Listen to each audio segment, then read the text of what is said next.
안녕하세요. 사연 읽어주는 남예입니다. 오늘도 와주셔서 감사합니다. 오늘의 여성 사연자분 사연은 여성호분의 사정상 제가 소개해 드리도록 하겠습니다. 많은 양해 부탁드리며 오늘의 사연 시작하겠습니다. 사람이 참 첫인상이나 첫 경험이 중요합니다. 제가 철들고 나서 본 영화는 아주 멋있는 부산 사나이가 나오는 영화였습니다. 자기 여자를 위해서는 물불 가리지 않고 거친 사투리 툭툭 내뱉어가면서 주먹을 펑펑 날리는데 어린 마음에 그걸 보면서 와, 저게 진짜 남자구나. 남자라면 저렇게 자기 여자를 위해서 주먹질 정도는 할 줄 알아야지 라는 생각을 했었습니다. 저희 아버지가 몹시 유약한 타입이었거든요. 저희 엄마는 여장부 중에 여장부였는데 아빠는 늘 집에서 붓글씨를 쓰시고 피리 같은 거 불면서 악기 연주나 하시는 그런 분이었습니다. 몸도 약하셔서 어렸을 때부터 아빠에 대한 기억은 기운 없이 한쪽 팔을 이마에 올리고 누워 계시면서 누워 계시는 거였습니다. 그렇게 누워 계시다가 학교에서 저랑 제 여동생이 돌아오면 가만히 앉혀놓고 한시를 읊어주는 게 전부였지요. 아빠가 그렇게 한시 읊고 책 보고 붓글씨 쓰고 피리 불면서 시간을 보내는 동안 가게를 책임지는 건 엄마의 몫이었죠. 엄마도 원래부터 그렇게 우악스러운 사람이지 않았을 것 같아요. 그런데 그런 아빠랑 살다 보니 엄마도 자연스럽게 우악스러워지는 것 같더라고요. 세상 모든 남자 다 우리 아빠 같은 줄 알다가 어느 날 영화 속 부산 남자를 보고 저는 한눈에 반해버리고 말았던 겁니다. 그날부터 제 이상형은 거칠고 남자다운 사투리 쓰는 남자가 돼버리고 말았어요. 학교 때도 다들 촌스럽다고 안 만나려고 하는 사투리 쓰는 남자만 골라 만나고 애들한테 취향 특이하다는 얘기도 들었죠. 그런데 이게 한번 취향이 그런 쪽으로 딱 굳어지고 나니까 다른 좋은 사람들은 눈에 잘 들어오지 않는 거예요. 결국 이 사람 저 사람 만나다가 저보다 7살 아래인 남자와 결혼을 했습니다.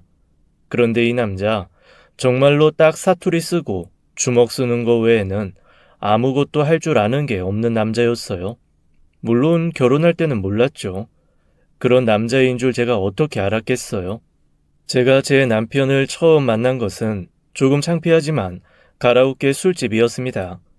술집에서 친구들이랑 한창 노래를 부르며 놀고 있는데 밖에서 싸움 소리가 들리는 거예요. 엄청 거친 소리로 네가 잘못했다. 네가 먼저 시비 걸었다.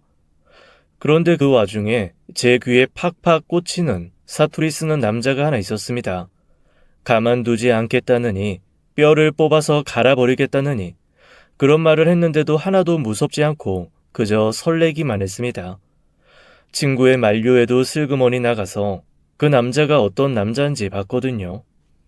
그랬더니 딱 제가 영화 속에서 봤던 현란한 무늬의 반팔 셔츠를 입고 위는 짧은데 아래는 긴 꽁지 머리를 한 젊은 남자 하나가 한 손에 술병을 휘두르면서 그렇게 거칠게 앞에 사람들한테 협박하듯 얘기를 하고 있더라고요. 그런데 그 모습을 보는 순간 저는 제 이상형이 나타난 것 같았습니다. 나중에 생각해보면 제가 제 팔자를 볶으려고 아주 작정을 한 거였죠. 그래서 다들 깨진 병 들고 설치는 그 남자를 슬금슬금 피할 때 저만 혼자 넋을 놓고 그 남자를 바라봤습니다. 뭔가 이상한 시선이 느껴졌는지 그 남자가 휙 뒤를 돌아보더라고요. 그리고는 저를 위아래로 훑어보며 이렇게 묻는 게 아니겠어요? 너 뭐고? 그 말 하나가 정말 슬로우 모션처럼 저한테 와서 스미더라고요. 그렇게 저는 제 남편을 처음 만났습니다. 그날 이후 어떻게 하든 남편을 한 번 더 만나기 위해 저는 그 노래방에 거의 출근하다시피 했어요. 그리고 얼마 지나지 않아 남편이 그 노래방에 술을 납품해주는 일을 하고 있다는 걸 알아냈죠. 노래방 주인도 저한테 그러더라고요. 그 사람이 이 동네 토박이인데 어렸을 때부터 아버지 없이 여기저기서 놀림 당하며 자라서 애가 영 싹수가 없다고요. 그러면서 저한테 혹시 그 사람한테 뭐 돈 빌려준 거 있냐고 묻는 겁니다. 그래서 제가 그런 거 아니다. 왜 그러시냐라고 했더니 몇 년 전에 한번 여자들이 우르르 몰려와서 사기 결혼으로 고소하겠다는 둥, 돈 빌려준 거 갚으라는 등 한번 난리를 친 적이 있다는 거예요. 그런데 참 저도 정신이 나갔죠. 그렇게까지 말을 해주면 마음이 접혀야 되는데 그 순간 저한테 든 생각은 이거였어요. 억울하게 오해를 받았나 보다. 저 사람이 그럴 리가 없어 라는 생각이요. 게다가 아버지 없이 고군분투 전쟁처럼 살아왔다는 얘기를 듣는 순간 그게 왜 그렇게 영화 속 사형 구구절절한 남자 주인공처럼 들렸을까요?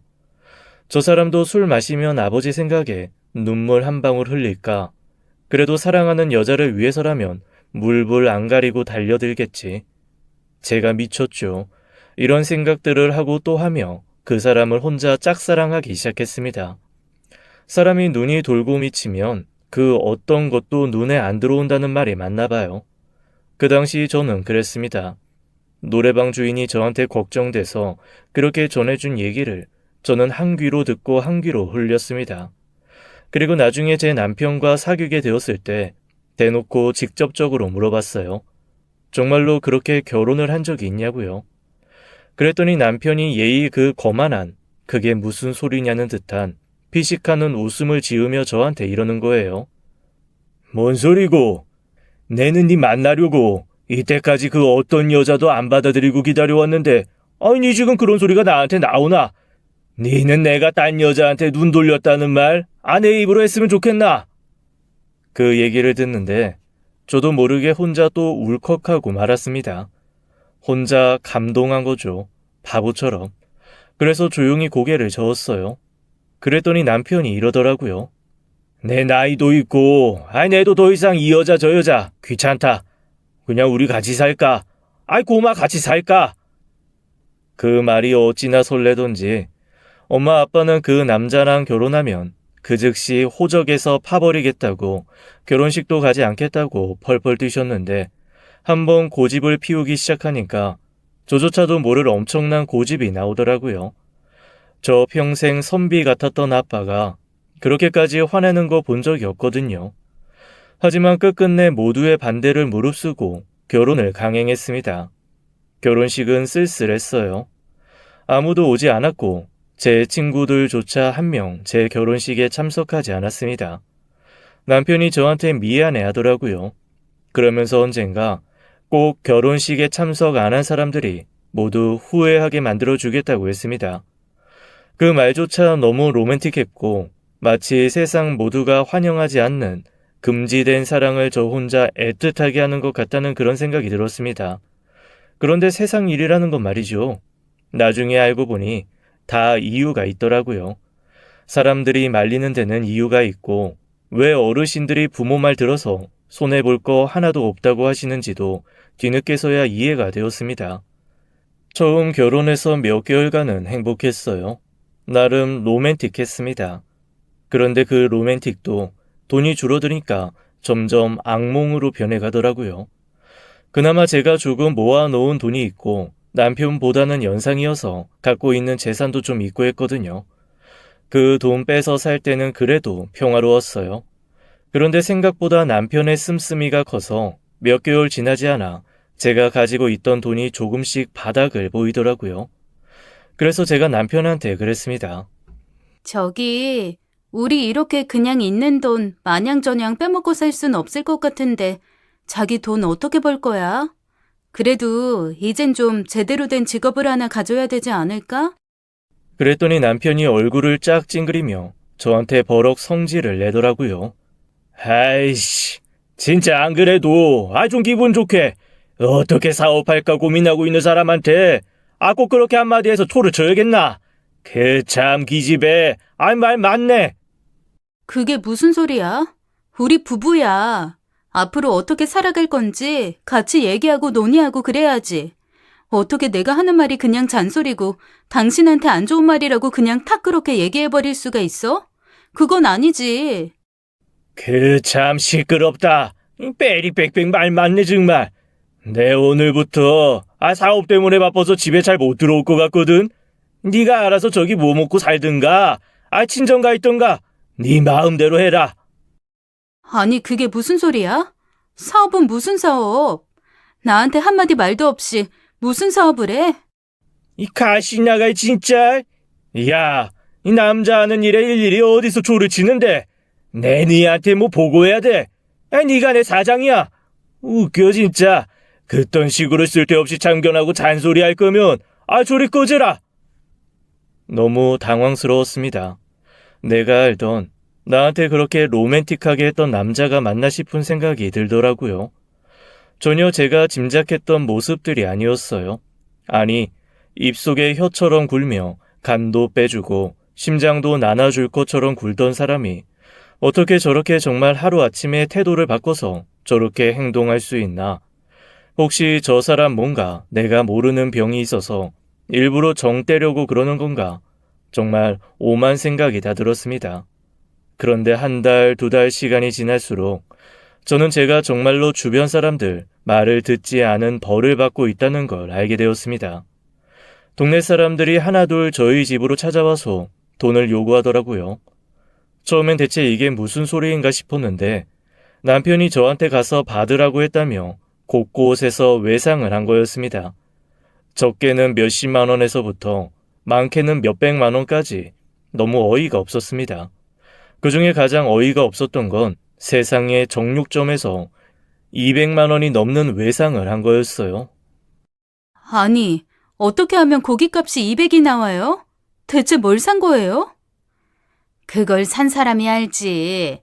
아니, 며칠 전에 외제차 딱 타고 오더니 있는 한우 갈비 다 실으라고 차 안에서 버럭버럭 소리를 지르더라고. 처음에는 저게 미쳤나, 어디서 차 안에서 소리를 지르나 하고 봤는데 옆에서 여자가 하나 내리대. 모델처럼 늘씬하고 예쁜 여자. 그 여자가 오더니 돈은 여기 와서 받으면 된다고 바쁘니까 빨리 실으라고 하더라고. 그러면서 아이고, 그 집 남편한테 오빠 오빠 하면서 착착 앵기는데 아무리 봐도 여동생은 아니고. 그 집 여동생 없지? 아유, 결혼한 지 얼마나 됐다고? 아이고. 고기를 떼어간 날은 남편이 사업하러 나간다고 집을 나선 그날이었습니다. 너무나 황당해서 정육점 사장님께 어떤 차였는지 꼬치꼬치 캐물었습니다. 정육점 사장님이 그나마 돈 떼어 먹힐까봐 차 번호를 적어두신 게 있더라고요. 그 차 번호를 가지고 경찰서에 가서 이 차 혹시 좀 찾을 수 있냐고 했습니다. 그랬더니 경찰이 몇 번 차 번호를 조회해 보다가 갑자기 저를 이상하게 보는 거예요. 왜 그러세요? 무슨 이상한 점이라도 있나요?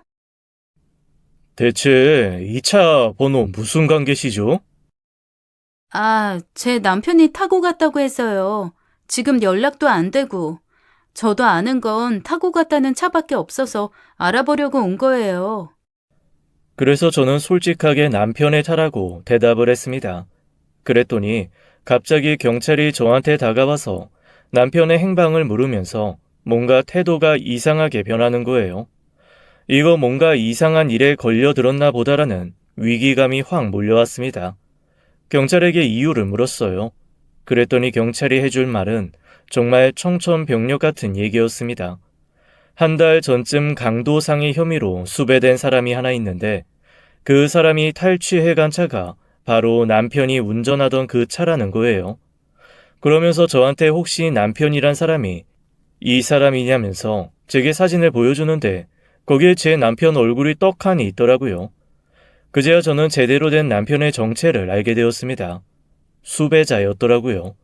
그것도 굉장히 다양한 혐의로 수배 중이었습니다. 강도, 상해, 사기, 그리고 혼인 빙자까지 너무나 많은 항목에 걸려 있는 걸 제 눈으로 확인하고 저는 그 자리에서 사실 쓰러질 뻔했습니다. 경찰이 저를 보면 약간 한심하다는 듯 물었습니다. 아니, 얼마나 만나고 결혼을 하셨길래 이런 것도 모르셨어요? 그리고 혼인신고 제대로 하신 거 맞아요? 네.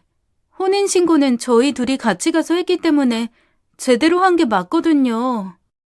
제 얘기를 듣고 경찰이 안타깝다는 듯이 이렇게 말씀하셨습니다. 아유, 지금 혼인신고가 되어 있는 상태이기 때문에 만약 피해자들이 뭔가 남편을 금전적인 부분으로 고소고발하게 되면 사모님이 그 피해를 같이 볼 수 있어요. 지금으로서는 빨리 이혼하는 수밖에 없어요. 이게 대체 무슨 일인가 싶었습니다. 결혼한 지 몇 개월 되지도 않았고 아직 친정 식구들은 제 연락 받지도 않은 상황인데다가 친구들한테조차 결혼했단 말을 못하고 있는 이 시점에 남편이 수배된 범죄자라니요. 그것 때문에 당장 이혼을 해야 된다는 걸 대체 누구한테 어떻게 말을 해야 될지 모르겠더라고요. 제가 그 자리에서 펑펑 울고 있자 경찰이 혀를 끌끌 차면서 저한테 나라에서 지원해주는 변호사 제도가 있다면서 알려줬습니다. 결국 그 변호사 선생님을 만나서 정말 오랫동안 고생을 하며 결혼 생활 6개월, 소송 6개월의 긴 시간을 거쳐 결국 저는 이혼은 할 수 있었습니다. 그나마도 남편이란 놈이 이혼할 거면 재산 분할해야 된다고 저를 괴롭히는 바람에 빨리 이혼하고 싶은 욕심에 재산 분할까지 어느 정도는 해줬거든요. 그렇게 남편과 헤어지고 나니 정말 남자라고는 지긋지긋해지더라고요. 경제적 능력이라고 일도 없이 집에서 탱자탱자 놀기만 했던 양반스러운 아빠도 꼴보기 싫지만 남자답고 바깥일 잘하는 것처럼 굴고는 결국엔 사기꾼 그 자체였던 전 남편도 저를 너무 질리게 만들었습니다. 다시는 그 어떤 남자도 만나지 않고 그냥 오롯이 저만의 삶을 살기로 결심했죠. 여자 혼자서 40대 중반, 50이 다 돼가서 살기는 참 녹록지 않더라고요.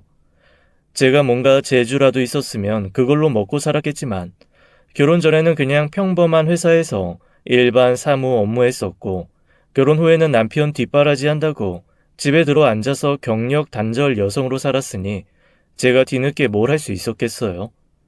하지만 사람이 죽으라는 법은 없는지 제 이혼을 도와주셨던 변호사 선생님 통해서 나라에서 해주는 교육을 받을 수 있게 되었습니다. 다행히 지원받아서 커피 만드는 바리스타 교육을 받을 수 있었고 자격증도 땄습니다. 뒤늦게 제가 사기 결혼을 했었고 이혼을 했다는 사실을 알게 된 부모님이 어느 날 저를 찾아오셨더라고요. 그리고는 아무 말 없이 제 앞에 통장을 하나 내놓으셨습니다. 엄마가 이러시더라고요. 부모가 돼서 자식놈이 잘못된 길로 가는 거 목숨 걸고 막지 못한 것도 죄인이야. 그 죄값이라 생각하고 우리 부부가 너한테 마지막으로 해주는 거니까 네 동생한텐 아무런 말도 하지 말고 그냥 그걸로 어디 작은 데 가게라도 하나 내서 먹고 살아. 정말 면목이 없더라고요. 그놈의 남자답다고 생각했던 연하남한테 빠져서 제가 모았던 돈으로는 엄마 아빠 여행 한번 못 보내드리고 그놈 흥청망청에 죄다 쑤셔 넣었는데 엄마 아빠가 이렇게 저한테 가게라도 하라고 돈을 주시니까 정말 어쩔 줄을 모르겠다는 생각만 들었습니다. 그러면서 한 번도 저한테 이래라 저래라 말한 적 없었던 아빠가 조심스레 저한테 이렇게 말씀하시더라고요. 그 카페는 나도 좀 알아보니까 너무 하는 사람도 많고 희소성도 없어서 오래 하기가 힘들다고 하더라. 음식 상사 그리고 그렇게 쉬운 게 아니야. 네 엄마도 식당에서 오래 일했지만 먹을 거 장사하는 게 세상에서 제일 어렵고 신경 많이 쓰이는 일이라는 거 너도 알잖냐. 그러지 말고 아예 여기서 좀 멀리 떨어진 경기도 쪽으로 올라가서 이 공방 같은 거 해보는 게 어떠냐. 공방이요? 제가 뭘 할 줄 아는 게 있어서 공방을 하겠어요. 너 어렸을 때부터 손재주 좋았잖아. 그리고 아빠는 네가 예전에 만들어준 그 비누 있잖냐. 이때까지 살면서 그것만큼 좋은 비누를 써본 적이 없거든. 그런 것도 나라에서 지원해줘서 배울 수 있다며. 기왕 이것저것 배워서 네 두 번째 인생 찾는데 조금 더 배워가지고 제대로 공방 하나 해보는 게 어떻겠어? 그 전까지는 그냥 엄마랑 내가 먹고 살 수 있는 비용은 좀 대주마. 정 힘들면 그냥 잠시 집에 들어와서 살아도 되고 그 망할 놈이 혹시 찾아와서 난동 부릴까봐 사실 나랑 네 엄마 요즘 잠이 안 와. 네 걱정 때문에. 사실 그 말을 듣고 너무나 깜짝 놀랐습니다. 제가 대학교 때 취미로 비누를 몇 달 만든 적이 있었거든요. 그때는 한창 친구들이랑 몰려다니며 그런 걸 하는 게 또 재밌는 시절이었으니까요. 몇 번 만들다가 조금 질리기도 하고 마침 그 즈음에 또 다른 취미가 생기기도 해서 그때 만들었던 거 버리긴 아깝고 그렇다고 제가 쓰기엔 좀 많기도 하고 애매해서 아빠를 한번 싹 갖다 드린 적이 있었습니다. 저는 그거를 까맣게 잊어버리고 있었는데 아빠는 딸이 무언가를 만들어서 아빠 쓰라고 갖다 줬다고 그거를 기억을 하고 계셨던 모양이에요. 저한테 그때 그 비누가 너무 좋았다고 그거 한번 제대로 다시 만들어 보라고 딱 말씀을 하시는데 갑자기 눈물이 왈칵 솟았습니다. 그리고 제가 정말 나쁜 딸이라는 생각이 들더라고요. 아빠는 제가 그렇게 대충 만들어서 버리다시피 전달한 그 비누를 지금까지 이렇게 기억하고 계셨는데 딸인 저는 그런 마음도 모르고 그런 미친 놈한테 빠져가지고 허우적거렸다는 것 자체가 너무 죄송하고 속상했습니다. 스스로 한심하다는 생각에 눈물이 멈추지 않더라고요. 제가 눈물을 뚝뚝 흘리니까 아빠가 마치 제 마음을 아는 것처럼 그냥 등을 몇 번 토닥토닥 두들겨 주시더라고요. 저는 그런 아빠의 의견을 받아서 다시 정식으로 아로마와 비누 만들기를 배우기 시작했습니다. 뭔가 목표가 생기니까 예전과는 달리 공부도 많이 하게 되고 엄청 재밌더라고요. 그렇게 6개월 정도 더 비누를 배운 다음에 정말로 엄마 아빠 의견대로 제가 살던 곳과 아주 멀리 떨어진 경기도 북부 쪽에 작은 공방을 하나 냈습니다. 다행히 건물주도 너무 좋은 분을 만났어요. 저랑 띠동갑인 사장님이었는데 옛날부터 안 해본 일이 없을 정도로 열심히 사신 분이더라고요. 제가 농담처럼 아니 결혼도 안 하고 뭘 이렇게 혼자 열심히 사셨냐고 하니까 몹시 씁쓸한 얼굴로 이렇게 말씀하셨습니다. 제가 지은 죄가 많아서 속죄하려면 아직 멀었습니다. 농담처럼 훅 던진 질문에 진지하게 그렇게 대답을 하시길래 이 사람도 뭔가 사연이 있나 보다라면서 더 이상 묻지는 않았습니다. 그런데 그 사장님 참 정말 좋으신 분이더라고요. 오죽하면 제가 한 번은 혼자 조용히 비누를 만들다가 문득 그런 생각이 드는 겁니다. 제가 지금처럼 이렇게 산전수전 다 겪지 않고 아예 처음부터 저런 사장님을 만났으면 행복한 삶을 살 수도 있었겠다라는 생각이었죠. 물론 그런 생각을 하고는 얼른 고개를 절레절레 지으며 아이고 내가 지금 무슨 생각을 하는 거야. 쓸데없는 생각도 다 한다. 이러면서 잡생각을 버리긴 했지만 그런 마음이 들 정도로 인격적으로나 기타 다른 부분으로나 참 괜찮으신 분이었습니다. 건물도 꽤 관리를 잘해주셔서 장사하는 사람들이 모두 이런 건물주만 있으면 평생 나가지 않고 그냥 여기서만 장사해도 되겠다는 얘기를 할 정도예요. 그냥 단순히 건물만 임대를 하시는 게 아니라 나름 생각과 꿈이 있으셔서 그런지 그 건물을 어떤 문화 공간처럼 만들고 싶어 하시더라고요. 그래서 저한테도 그냥 비누만 만들어 파는 게 아니라 자기가 지원을 해줄 테니 소위 말하는 불량 청소년들 있잖아요. 그런 아이들 데려다가 비누 만들기 실습 한 번씩 하고 아로마 테라피 한 번씩 경험해 보게 해줄 수 있냐고 물어보시는 거예요. 저야 뭐 지원해 주신다면 못할 건 없죠. 그런데 갑자기 왜 그런 생각을? 고마워요. 사실 그런 친구들이 생각보다 애들이 순하고 착해. 그런데 어른들이 선입관으로 저것들은 참 사고만 치고 다닌다 라고 못되게 봐서 자기네들이 착한 사람일 수 있다는 가능성을 잘 못 보는 경우들이 많거든. 그런데 이런 거 한 번씩 경험해보면 아 이런 세계도 있구나. 나도 이런 세계에 한번 들어가 볼 수 있겠구나 라는 생각을 할 수도 있단 말이지. 혹시 괜찮으면 그 친구들 중에 몇 명 아르바이트 같은 것도 원하면 시켜줄 수 있어요. 내가 아르바이트비 지원할게요. 이런 녀석들 중에 보호종료 아동 대상인 애들도 있는데 당장 일자리 구해서 돈 버는 게 급한 친구들도 있고 해서요. 아, 알바비 정도는 제가 내도 돼요. 어차피 저도 써야 하는 인건비에서 나가는 건데요. 아유 그래도 같은 금액으로 능숙한 알바 드릴 수 있는데 내 부탁으로 서툰 녀석들 가르쳐가면서 쓰는 거니까 내가 건물주 권한으로 알바비 50% 지원할 테니 어때 한번 해볼래요? 괜찮죠?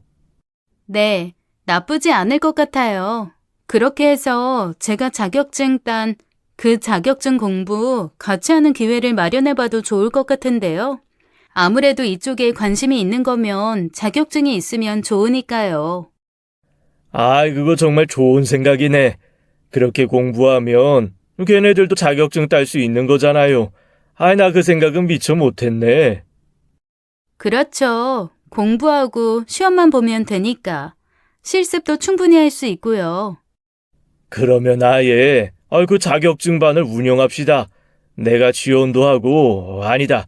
아예 그 반 나도 들을게요. 사장님이요?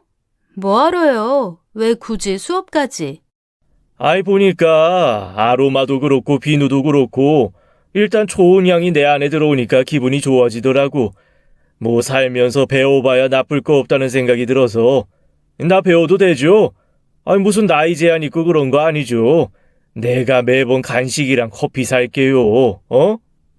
아이고, 네네, 그러세요. 그렇게 얼결에 건물주는 제 학생이 되었습니다. 이게 참 느낌이 이상하더라고요.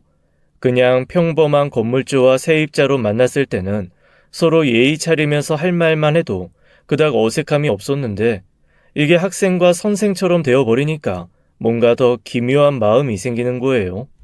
어쩐지 저는 이 사람을 대하는 게 조금 어색해지기 시작했습니다. 살짝 불편한 감도 없잖아 있었고 제가 어떻게 균형을 잡고 이분을 대해야 될지 좀 헷갈리기도 하더라고요. 그리고 이 마음이 좋아하는 마음이라는 건 몹시 뒤늦게 깨닫고 말았습니다. 그것도 제가 아닌 학생들의 말 때문에요. 한 번은 이분이 수업에 못 오겠다고 급하게 연락이 오신 거예요. 좀 만나야 될 사람이 갑자기 생겼다나요? 그런데 그 순간 제가 엄청 실망이 되는 겁니다. 다른 일도 아니고 누군가를 만나야 해서 저랑 함께하는 수업 시간에 못 온다는 말을 딱 듣고 나니까 몹시 서운하기도 하고 그냥 좀 우울하기도 하고 기분이 별로 좋지가 않더라고요. 그러면서 자꾸만 대체 누구를 만나러 간 걸까? 어떤 사람이길래 한 번도 빠진 적 없이 1순위라고 본인이 계속 그렇게 얘기해왔던 이 수업을 빠진다는 걸까? 자꾸만 그런 생각이 드는 거예요. 제가 우울해하는 게 아마 학생들한테도 느껴졌나 봐요. 학생 하나가 정말 해맑게 저한테 글쎄 이렇게 물어보는 거 있죠. 선생님, 오늘 사장 아저씨 안 와서 기분 나쁘죠? 어? 그게 무슨 소리야? 사장님 안 오시는 거랑 이거랑 무슨 상관이 있다고. 쓸데없는 소리 한다, 어? 에이, 아닌데. 선생님 사장 아저씨 안 와서 지금 기분 별로 안 좋은 것 같은데요? 얼굴에 딱 써 있는데요. 아우, 무슨 소리야, 너희는. 쓸데없는 소리 하지 마. 진짜 별소리를 다 하네. 에이, 쌤, 우리 눈은 못 속여요. 우리 완전 젊은 세대인데. 원래 젊은이들 눈은 못 속여요. 선생님 진짜 아니에요? 선생님이랑 그 사장 아저씨랑 서로 좋아하는 거 다 티나는데요. 아이고, 또 놀림거리 잡았지? 어? 정말 쓸데없는 소리 하지 마시고 지금부터 내가 준 30가지 양 제대로 잘 구분하지 않으면 오늘은 나머지 수업. 이거 봐, 이거 봐. 사장 아저씨 안 와가지고 선생님 빡쳤어. 그래가지고 우리한테 완전 어려운 거 주잖아. 아니라니까. 정말 아니라고. 너희 시험 얼마 안 남아서 수업 좀 제대로 하자는 건데 오늘따라 왜 이러니 진짜? 어? 우리 제대로 다시 해보자. 어? 학생들한테 그렇게 말하며 얼버무리기는 했지만 얼굴이 너무 화끈거리더라고요. 꼭 제 마음을 들킨 것 같기도 같아서 좀 창피하기도 했습니다. 그러는 한편 아이들의 그 말 때문에 얼결에 제 진심을 들여다보기도 했어요. 그날 수업이 어떻게 끝났는지도 모르게 그냥 허둥지둥 수업을 끝내고 혼자 싱숭생숭한 마음을 가라앉히려고 비누를 엄청 만들기 시작했습니다. 이렇게까지 많이 만들 필요 없는데 굳이 엄청난 재료를 쏟아부어 비누를 만들면서 스스로가 좀 어이없기도 했어요. 이 많은 비누를 만들어서 내가 뭐하냐? 진짜 쓸데없다. 아휴, 너 진짜 무슨 생각하는 거야? 야, 사장님이 뭐 애인이냐? 그 사람도 만날 사람도 있고 그냥 그런 거지. 그리고 만나는 사람이 여자 아닐 수도 있잖아. 그냥 친구일 수도 있잖아. 친구가 진짜 갑자기 엄청 급한 일 있다고 당장 봐야 된다고 그래서 간 걸 수도 있잖아. 그런데 뭐 이렇게 심란해? 진정해. 심란할 거 없어. 심란해하지 말자. 심란하면 안 돼. 심란해하지 말자고. 혼자 그렇게 혼잣말을 하면서 비누를 끝없이 적고 있는데 갑자기 옆에서 누가 이렇게 얘기를 하더라고요. 그렇게 심란하면 전화라도 하지 그랬어요. 어씨, 깜짝이야. 사장님이었습니다. 아니, 여기는 왜, 언제, 어떻게, 왜 왔어요? 아니, 어떻게 왔어요? 왜라는 말을 몇 번을 하는 거예요. 아, 왜긴. 문이 열려 있었고, 혼잣말 치고는 너무 크게 했고, 그래서 다 들었고, 아, 그런데 그게 내 얘기인 것 같고, 그래서 해명하려고 이렇게 왔죠. 그게요. 그러니까. 너무 당황스러우니까 말보다는 단말만 외마디 변명밖에 나오지 않더라고요. 사장님이 피식 웃으면서 그러시는 겁니다. 왜요? 심란했어요? 아, 혹시 내가 여자 만나러 갔을까봐? 아니요? 제가 왜요? 왜 그런 생각하세요? 그래요? 아, 아까 애들이 문자 와서는 오늘 선생님 엄청 심란한 것 같다고, 아, 대체 왜 안 오신 거냐고 물어보던데, 그러면서 자기네들 답답하니까, 아, 그냥 빨리 고백할 거면 하라고, 자기네들이 모른 척 하는 것도 이제 힘들다고 그러던데, 정말 아이들이 솔직한 건지 아니면 거침이 없는 건지 저를 너무 창피하게 만들더라고요. 제가 얼굴이 빨개져서 저도 모르게 손사래를 치며 변명을 하고 말았습니다. 아, 진짜 망할 것들. 그런 거 아니에요. 걔네들 진짜 이상하네. 뭐하러 그런 소리를 했대? 저 진짜 그런 거 아니고요. 진심으로 그런 거 아니고요. 정말로 그런 거 아니에요. 아니, 애들 말 그냥 무시하면 될걸. 지금 똑같은 말 되게 여러 번 반복하는 거 알아요? 제가요?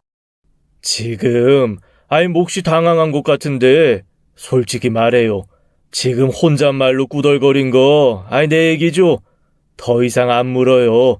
그러니까 솔직하게 대답해요. 더 이상 변명을 못하겠더라고요. 그냥 조용히 고개를 끄덕였습니다. 그러자 사장님이 피식 웃으면서 이러시는 거예요. 아이고, 아, 나 여자 안 만났어요. 정말 오랜만에, 아, 진짜 오랜만에 만날 남자 있어서 그 남자 만나고 왔어요. 그 얘기를 딱 듣는데 저도 모르게 배시시 웃음이 나더라고요.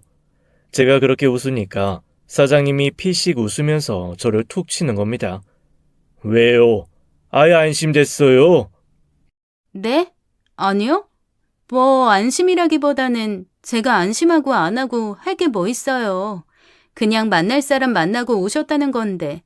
그리고 애들이 그런 건 진짜 신경 안 쓰셔도 돼요. 오늘 내내 그거 꼬투리 잡아서 저도 놀리고 하여간 그랬어요. 뭐가 되게 안심된 얼굴인데, 아이 굳이 아니라고 이렇게 길게 변명을 한다고요? 그거 참, 아이 화영 씨 솔직하지 못하네. 솔직하지 못해. 나는 화영 씨가 내가 여자 안 만나고 남자 만나고 왔다 그러면 뭐 엄청 좋아할 줄 알고 그거 기대하고 와서 달려와서 이렇게 얘기하는 건데 좀 실망인데. 그런데 그 순간 뭔가 좀 이상한 느낌이 들었어요. 사장님 얼굴이 약간 발그레하며 저를 보는 눈빛이 웃음에 가득 차 있는 거예요. 혹시 이 사람도 나를 좋아하나라는 생각이 들어서 저도 모르게 고개를 번쩍 들고 눈을 동그랗게 뜨고 사장님을 쳐다봤습니다. 그러자 사장님이 장난스럽게 제 볼을 훅 꼬집으시면서 이러시는 거예요. 아이고, 이제 눈치챘네. 내가 이 나이에 쓸데없이 비누 수업을 왜 듣겠어요? 필요하면 그냥 화영 씨 보고 만들어 달라고 그러면 되지. 내가 뭐 얼마나 비누를 만들어 써보겠다고 비누 만드는 걸 배우겠냐고. 그것도 3개월 넘게, 응? 수업 시간 빠지지 않고 애들 사이에서, 에휴, 아주 본인만 몰라. 애들도 다 아는 걸. 화영 씨, 연애 많이 안 해봤죠? 그 얘기를 듣는데 정말 얼굴이 너무너무 빨개졌어요. 그리고는 저도 모르게 무슨 고해성사하듯 주절주절 이렇게 얘기를 하기 시작했습니다. 그러니까, 아니, 전 남편도 너무 개차반이고, 제가 남자 보는 눈은 없고, 연애할 때마다 다 망해서 그래요. 저 남자 보는 눈 진짜 없어요. 제가 좋아하면 절 싫어하고 혼자 사랑에 빠져서 허우적거리다 상대가 받아주면 그 상대는 개차반인 경우가 전부거든요. 그래서 이번에도 아닐 거라고 생각했고, 그런데 자꾸만 그냥 좋고, 저도 어떻게 해야 될지도 모르겠고, 아우씨, 마무리를 어떻게 해야 되지? 그러자 사장님이 갑자기 저를 확 끌어당겨서 꼭 안더니 이렇게 말씀하시더라고요. 어떡하면 되긴. 그냥 좋으면 좋다고 하면 되지. 심장이 두방망이질을 쳤습니다. 그리고 그날부터 저희는 연인이 되었어요. 나이 들어서 하는 연애 쉽지 않더라고요. 그리고 굳이 연애를 길게 할 필요도 없다는 생각이 들었습니다. 어차피 둘 다 혼자 살고 있었고 언젠가는 재혼할 마음을 가지고 있기도 했고, 그러니 남자친구는 저한테 길게 고민하지 말고 그냥 빨리 나를 잡자고 계속 얘기를 했어요. 저는 첫 번째 결혼에서도 실패를 했었기 때문에 조금 망설여진다는 얘기를 했거든요. 그랬더니 이 추진력 있는 남자가 저한테 말도 없이 저희 부모님을 만나고 왔더라고요.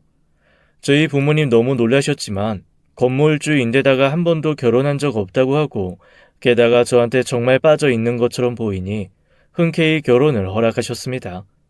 그렇게 저도 모르게 저의 결혼은 어느새 기정사실이 되어버렸어요. 제가 그 사람한테 이렇게까지 빨리 뭔가가 진행돼도 되는 건지 모르겠다고 그랬습니다.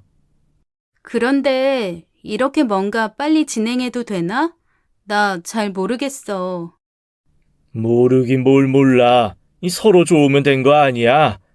화영이 너, 나 좋아하잖아. 많이 좋아하지. 그러면 된 거지 뭐.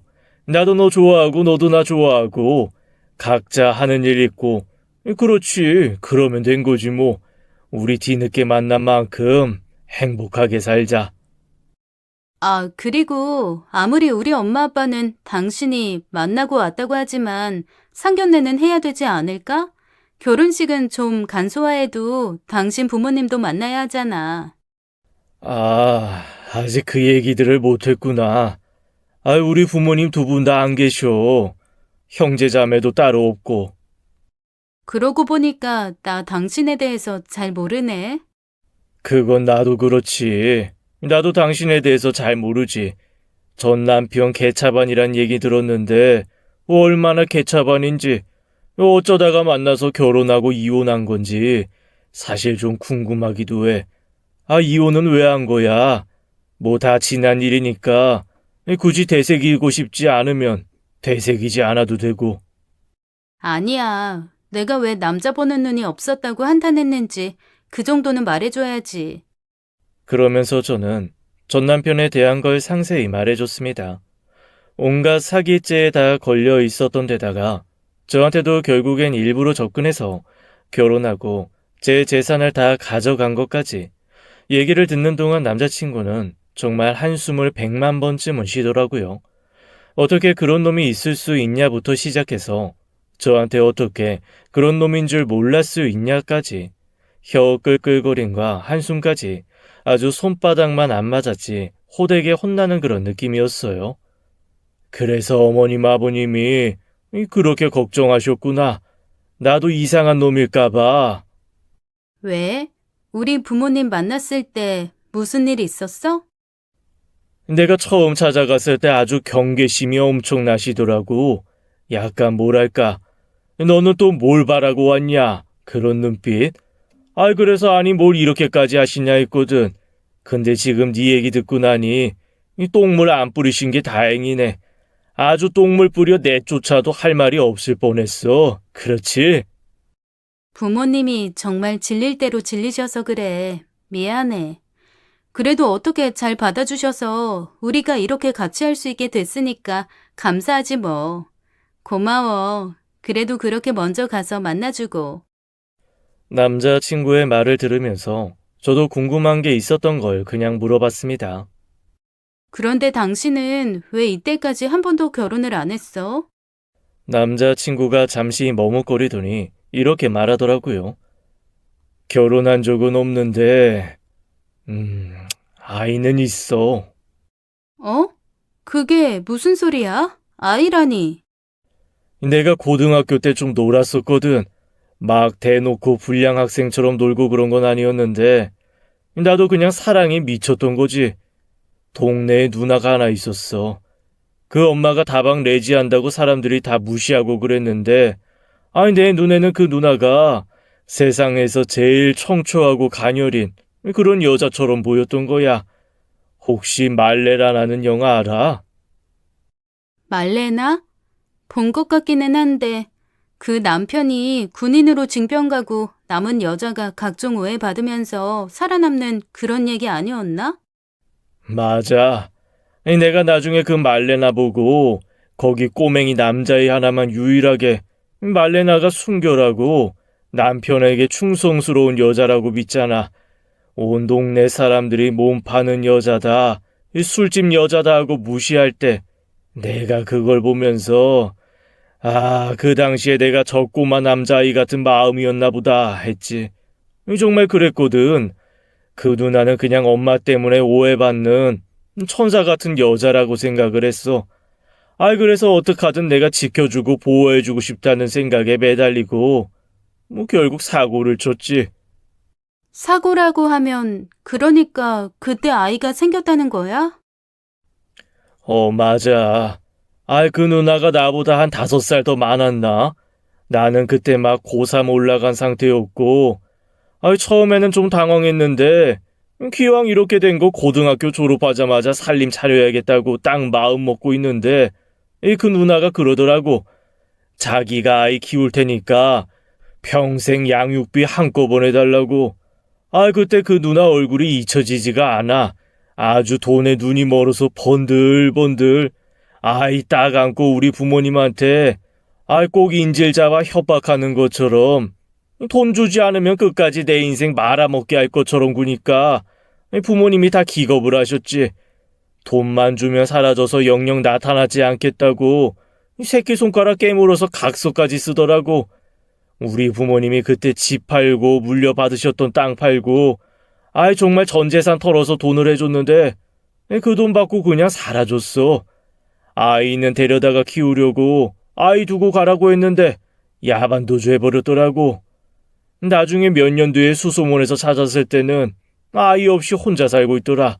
그 많던 돈도 다 날리고. 아이는? 그럼 그 아이는 어떻게 됐는데? 어디다가 갖다 버렸다고 하더라고. 어머, 그럼 그 애는 못 찾아? 아니, 무슨 엄마가 그래. 세상에, 진짜 나나 당신이나 아주 첫 상대가 오지게 야멸차네. 애 볼모 삼아 돈 뜯어간 여자나 전 재산 들고 튄 사기꾼이나. 아이고, 바보들끼리 만나서 살게 생겼네. 바보끼리 살게 생겼어. 여튼 대충 이래. 아이는 뭐. 내가 나중에 좀 더 자세하게 얘기해 줄게. 우선 일단은 여기까지. 한 번에 너무 많은 얘기가 들어가면 머리 아파. 그렇지? 그러면서 남자친구는 그냥 말을 아끼더라고요. 그래서 더 이상 물어봐야 상처될 게 뻔하니까 굳이 더 묻지는 않았습니다. 그렇게 시간이 몇 달 정도 더 지난 후에 저희는 본격적으로 상견례를 하고 결혼을 진행하기로 했습니다. 딱히 양쪽 집에서 나올 사람은 없고 저희 부모님 만나서 인사만 하는 줄 알았는데 남자친구가 상견례 전날 서프라이즈가 있다는 거예요. 그래서 제가 무슨 소리냐, 무슨 서프라이즈냐라고 했더니 내일 상견례장에서 알게 될 거라고 하더라고요. 그래서 저는 처음에 혹시 무슨 이벤트를 준비했나 했습니다. 평소 그런 거 없이 좀 무뚝뚝한 사람이기는 했지만 제가 프로포즈도 없고 이벤트도 없다고 몇 번 투덜거린 적이 있었거든요. 그랬더니 그게 마음에 걸려 이벤트를 해주려나 보다 했죠. 그렇게 떨리는 마음으로 상견례장에 갔는데 부모님이 차가 막혀서 조금 늦을 것 같다고 전화가 왔습니다. 먼저 들어가 있겠다면서 딱 문을 열고 들어간 순간 저는 제 눈을 의심할 수밖에 없었어요. 거기에 제 개차반 같은 전 남편이 앉아있는 겁니다. 제가 너무 놀라서 버럭 소리를 질렀습니다. 네가 왜 여기 있어? 그랬더니 제 전 남편도 깜짝 놀란 얼굴로 저와 제 옆에 있는 남자친구를 보면서 이렇게 외치더라고요. 네가 왜 우리 아빠 옆에 있는 건데? 순간 아무런 말도 할 수 없이 정신이 홀딱 나가는 것만 같았습니다. 대체 아빠라니 이게 무슨 말일까 싶어서 제 전남편과 남자친구를 번갈아 가면서 바라봤죠. 그랬더니 남자친구가 황당한 얼굴로 저한테 이러는 거예요. 저 전남편이라니? 이 세준이가 네 전남편이라고? 세준이? 뭔 소리야? 저 인간 이름이 봉팔인데. 그리고 아빠라니? 저 인간이 당신 아들이라고? 원수는 외나무 다리에서 만난다더니 이렇게 만나나요? 제가 너무 황당하고 놀라서 오늘 상견례는 없던 일로 하자며 먼저 가보겠다 그러면서 뛰쳐나왔습니다. 그 순간 엄마 아빠가 상견례장으로 들어오시더라고요. 그래서 제가 일단 두 사람을 질질 끌고 나가서 오늘 상견례 없어졌다고 말씀드렸습니다. 이게 또 무슨 일이냐며 당황하신 엄마 아빠에게 횡설수설 대충 설명을 드렸죠. 그러니까 나랑 결혼할 사람이 고등학교 때 사고 쳐서 낳은 아들이 있는데 그 아들을 몇십 년 만에 찾았대. 그런데 그게 내 전 남편이야. 내가 지금 들은 게 무슨 소리냐? 그러니까 내가 결혼할 사람이 아주 예전에 사고 쳐서 낳은 아들이 있는데 그게 내 전 남편이라고. 봉팔이, 사기꾼 봉팔이. 엄마 아빠가 믿을 수가 없다는 듯 몇 번씩 저한테 그게 무슨 말이냐? 너 지금 네가 무슨 말을 하는지 알고나 하는 말이냐고 물어보시더라고요. 누구보다 충격받은 건 저였죠. 발작하듯 고래고래 소리를 지르다가 불썩 주저앉았습니다. 어느새 나온 남자친구가 당황스러운 얼굴로 저를 부축했지만 그 손 뿌려치고 거의 기다시피 밖으로 나왔죠. 허둥지둥 저를 쫓아 나온 엄마랑 아빠가 간신히 정신 차리고 저를 데리고 집으로 돌아왔습니다. 그리고 한동안 저는 남자친구의 전화도 받지 않고 공방 문도 열지 않은 채 그냥 집에 콕 처박혀 있었습니다. 그 누구의 전화도 받지 않은 채 그렇게 혼자만의 시간을 가졌죠. 엄마가 제가 혹시 이상한 짓을 할까봐 너무 걱정을 하셔서 알람을 해놓고 매일 아침 저녁 7시에 한 번씩 살아있다, 괜찮다, 밥 먹었다 정도 문자만 보내드렸습니다. 그 외에는 그냥 소파에 앉아서 멍하게, 정말 멍하게 천장만 바라봤어요. 너무 황당하니까 현실감이 없어서 그런지 헛웃음만 나오더라고요. 그런데 3일쯤 지났을까요? 아무리 전화를 해도 제가 받지 않으니까 남자친구가 저희 집까지 찾아와서 문을 두들기더라고요. 그동안 진짜 전화, 문자가 합쳐서 1000통도 넘게 왔는데 제가 다 안 받고 무시했거든요. 제가 열어주지 않으니 문 밖에서 이렇게 말하는 겁니다. 문 좀 열어봐, 어쨌거나 자초지종은 들어야지. 나 당신 남편 될 사람이잖아. 이렇게 평생 안 볼 거야.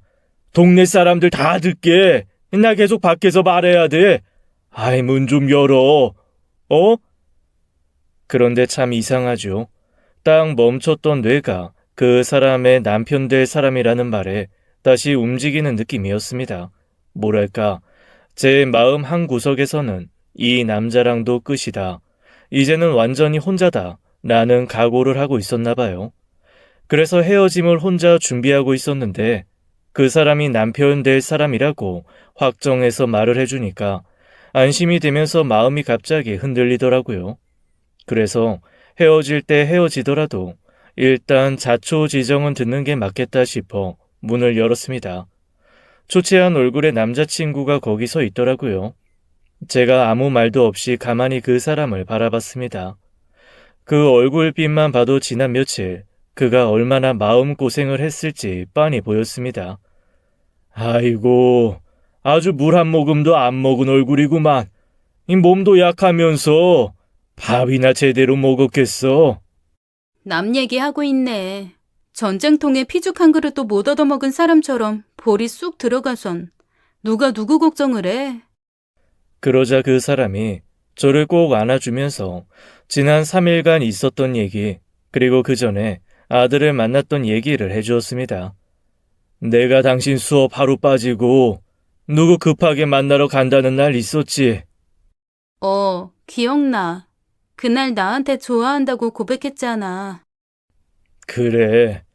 그날 아들한테 연락이 왔다는 소식 들었어. 그래서 급하게 갔던 거야. 당연히 나도 유전자 검사면 뭐든 다 실행을 했지. 근데 정말 내 아들이 맞더라고. 어렸을 때부터 고생하고 살았다며 이제라도 아빠 만나서 반갑다고 하는데 뭔가 좀 이상하면서도 마음 한켠이 좀 짠했어. 그런데 아들 친구라 그러면서 누가 찾아와서 그러더라고. 아들이 내 재산 노리고 접근한 거라고. 그래서 내가 친구라면서 왜 나한테 그런 얘기를 해주냐 그랬더니 일을 도와주면 자기한테도 한몫 떼어준다고 했었는데 입 싹 닫았다는 거야. 그래서 분해서 알려주는 거니까 지금이라도 정신 차리라고 그렇게 얘기해 주더라고. 그래서 알아보니 정말로 내 재산 노리고 일부러 다가온 거였더라고. 그런데 내 여자친구가 당신이라는 건 정말 몰랐나 봐. 그래서 내가 그랬지. 네가 이때까지 저 여자한테 했던 짓 안다.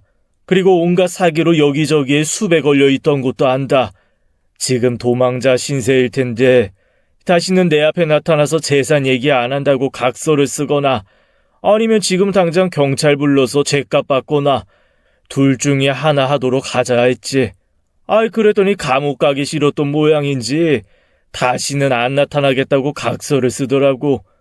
그래서 아예 변호사 사무실 다 데리고 가서 유산 포기 각서 다 쓰고 공증받고 법적으로 다 문제까지 해결했어. 아니, 재산. 그렇지. 재산도 재산인데 그게 문제가 아니라 그래도 경찰에서 찾고 있는 사람인데 신고는 해야 되는 거 아니야? 당연히 했지. 이 변호사 사무실에서 공증 다 끝낸 다음에 밖으로 나오는 길에 경찰들이 잡아갔어. 아마 당분간 우리 앞에 나타날 일 없을 거야. 그러면 어떻게 되는 거야? 우리는. 나는 걔랑 그냥 생물학종 부자지간일 뿐이야. 아무런 상관없는 사람이라고. 나는 당신만 있으면 돼. 내 평생 처음으로 찾은 행복인데 그 행복을 놓칠 수는 없지. 그러니까 당신도 아무런 생각하지 말고 그냥 나만 보고 용기를 내줘. 뭣도 모르는 사람들은 아마 욕을 할 수도 있어. 시아버지랑 결혼한 미친 여자라고. 그런데 당신이 알고 한 거 아니잖아. 그러니까 그런 말 할 사람도 없겠지만 혹여 그런 말 하는 사람 있더라도 무시하고 나만 봐줘. 이 세상에 당신이랑 내가 서로 좋아하는데 우리 둘이 좋으면 되는 거지. 다른 게 뭐가 필요가 있겠어. 그 말에 저도 좀 용기가 나더라고요. 그래서 저희는 용기를 내서 결혼을 그냥 진행하기로 했습니다. 공방도 다 정리하고 건물도 팔고 아예 전 남편이 저희를 찾지 못할 만한 곳으로 완전히 이사를 가기로 했어요. 부모님도 자초지종을 들으시더니 그게 나을 것 같다며 혹시 전 남편이 나중에 당신들을 찾아올 수도 있으니 부모님도 이사를 가겠다고 하시더라고요. 그렇게 저는 전 남편의 굴레에서 아주 벗어나 새로운 사람과 그냥 새 인생을 시작하려고 합니다. 그 사람이 다시는 제 인생이 얽히지 않기를 바라면서 말이죠. 지금까지 사연 읽어주는 남녀였습니다. 끝까지 함께 해주신 여러분 감사드리며 저희는 다음 사연으로 돌아올게요. 감사합니다.